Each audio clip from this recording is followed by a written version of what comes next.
Yung ano po, yung 5 na pumasok na inendorso natin para senador, ano po ang sabi niya?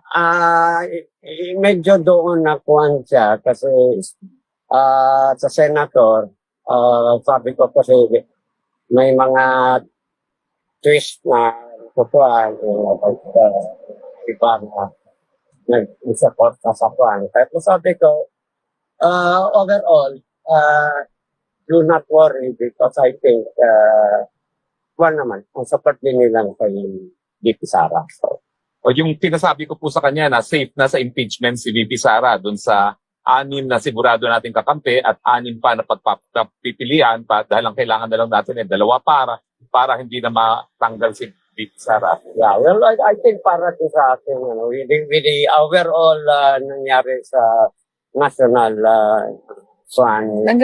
alas natanggal yung mga, alam mo na, yung sa Congress. Mga bullshit, So, mga Hawad Committee. so I